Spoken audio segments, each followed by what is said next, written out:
Just look at this. Almost 8 tons of German high alloy steel. A threat to any enemy. The most powerful gun in world of tanks. Thousands dream of it. Millions tremble before it. But sometimes, even this gun can't compensate for the outstanding skills of a player. Didn't penetrate their armor. To avoid this happening too often, today we'll talk about armor penetration.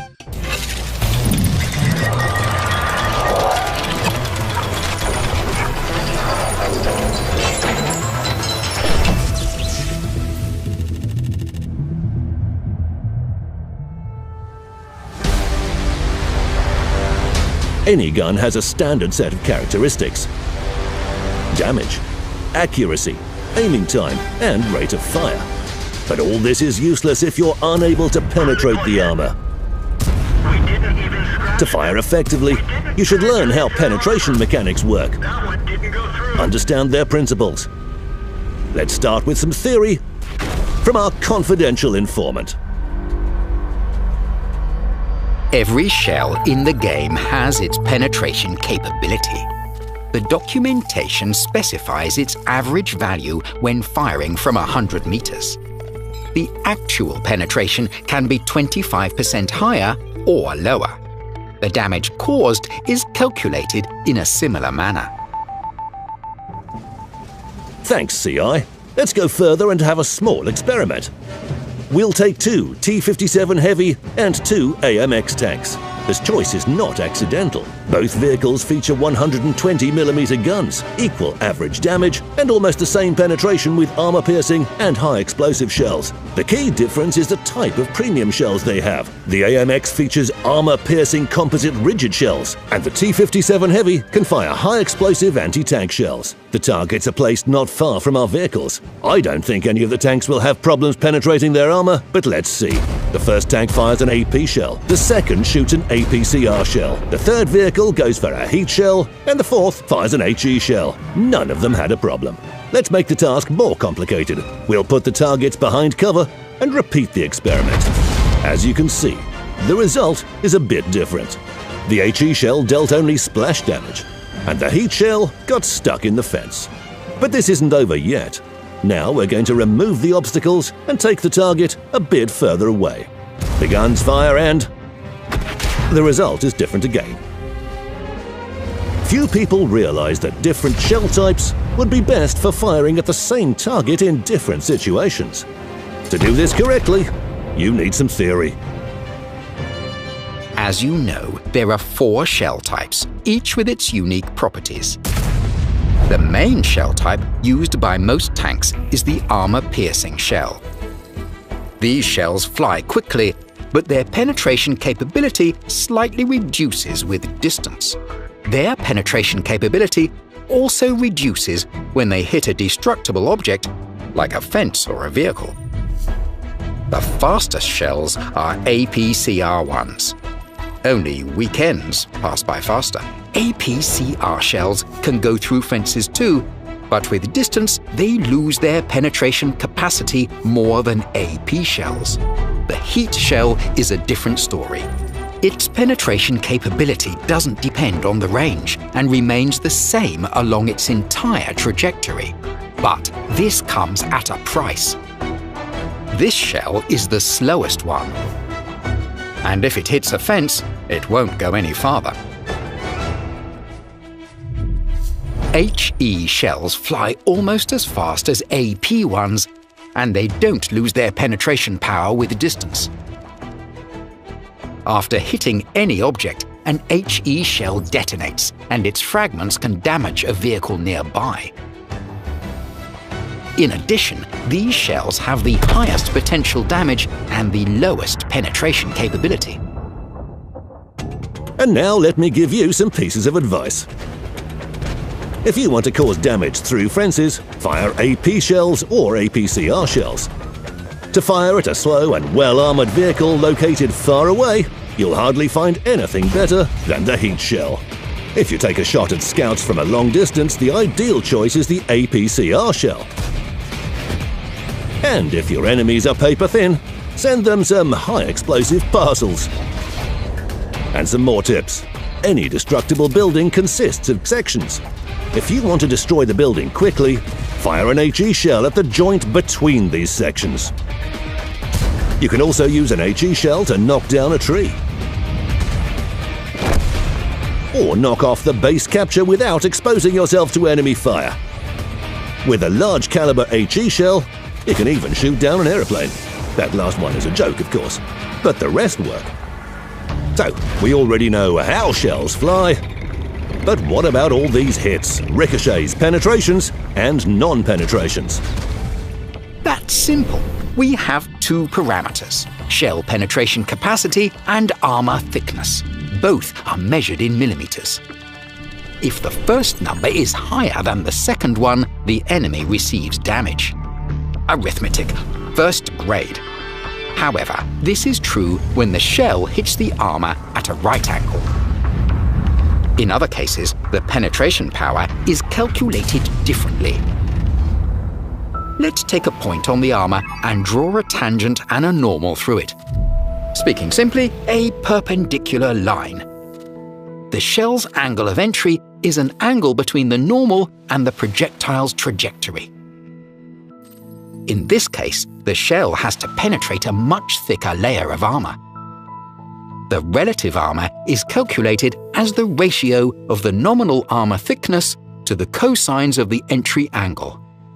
The smaller this angle is, the higher the chance of penetrating the armor, and vice versa. Geometry, 7th grade. That's why you shouldn't always fire rapidly. Sometimes it's better to wait a few seconds and fire with certainty. Each vehicle has its weak spots. Normally, these are the cupola, driver's hatch, and lower glacis plate. However, if there isn't any chance to choose, the theory will help you again. To ensure higher shell effectiveness, the design of shells allowed them to shift, adjusting to the normal vector. This resulted in thinner relative armor. This effect is called shell normalization. The normalization angle for AP shells is 5 degrees. The normalization angle for APCR shells is 2 degrees. Heat shells are not subject to normalization at all. Neither are HE shells. That's how it looks in practice. The armor plate thickness is 38 millimeters. The shell's entry angle is 60 degrees. In this case, the thickness of the relative armor is 76 millimeters, which is 1 millimeter thicker than the maximum allowed penetration capability of the shell. However, we know that AP shells normalize by 5 degrees. Due to this, the relative armor thickness decreases, which gives us an opportunity to penetrate the vehicle's armor. Not each time, but still. But there's more than that. Using a high caliber will allow... And now we will talk about one of the main axioms of armor penetration mechanics, the 2 calibers rule. This rule says, if the shell caliber is more than twice the nominal armor thickness, the shell's shift angle to the normal vector increases according to the formula. So, if you use a higher caliber, the normalization factor will greatly increase. The target, the angle, and the armor penetration performance is the same. But the shell has to pierce 50 millimeters of armor instead of 66 millimeters. Now, each shot results in damage. But that's too simple. Let's increase the angle. It's still able to penetrate, but wait. What do we have here? Ricochet.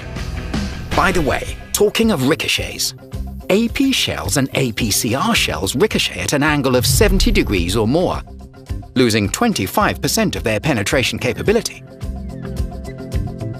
Heat shells ricochet at an angle of more than 85 degrees with no loss to their penetration capability. HE shells don't ricochet at all. And now it's high time for another important axiom in World of Tanks, the 3 calibers rule. it only applies to AP shells and APCR shells and says the following. If the shell caliber is more than thrice the nominal armor thickness, there will be no ricochet.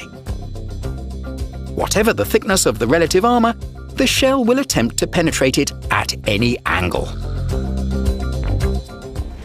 Whoa, whoa, easy! In summary, if the angle is more than 70 degrees, there's no point in using AP shells or APCR shells, unless you're trying to aim at an enemy vehicle hiding behind a building, or you're firing from a really big gun. If you use heat shells, you can fire at even greater angles. However, note that this type of shell doesn't normalize, and it will have to pierce the whole thickness of the relative armor. So don't be too surprised if you hear, "We didn't penetrate their armor." We didn't penetrate their armor. But we're not finished. We haven't mentioned the screens. When an armor-piercing or armor-piercing composite rigid shell hits spaced armor, the following happens. The entry angle and the shell's precise penetration capacity are calculated. At the same time, the ricochet and the 3 calibers rule are being verified. If neither of the two is triggered, normalization and relative armor thickness are calculated. Then, if the shell has enough piercing power, it penetrates the screen. But its penetration capability is reduced by the value of relative armor thickness. Then, if the projectile hits the main armor, the above-mentioned calculations are made again. And it's only after this that damage is or isn't inflicted on the enemy vehicle. When a heat shell hits the screen, the situation is somewhat different. The 3 calibers rule doesn't apply here. The ricochet angle is different and the shell doesn't normalize. Hence, the cumulative jet attempts to pierce the screen at the same angle as the shell's trajectory. If the armor has been penetrated, this jet will lose 5% of its armor-piercing power for every 10 centimeters of traveled distance. That's why heat shells rarely deliver damage when hitting spaced armor or tracks. The effect on the armor made by the high explosive shells is quite a long story, which we'll tell you next time. And now, a few words about one painful issue. This doesn't happen very often, but every time it does, players get frustrated. This message should be familiar to every tanker. It's played when a shell penetrates the screen, but doesn't hit the tank's main armor. And if a shell penetrates the screen, then hits the main armor, but fails to penetrate it, the player hears, "We didn't penetrate their armor." You can also hear this message when firing at any external module. Each gun, track, and piece of optical equipment has its own armor thickness. When a shell hits these elements, it doesn't rebound and has to pierce through their armor. After this, if the projectile doesn't hit the main armor, the player hears, "Critical hit." And if it actually hits the main armor without penetrating it, the firer hears, "We didn't penetrate their armor." Of course, there are other situations when you may hear these messages, but we've discussed the most frequent. That's all for today. Remember, you can research a top vehicle, mount the most expensive equipment and consumables, or even fire premium shells.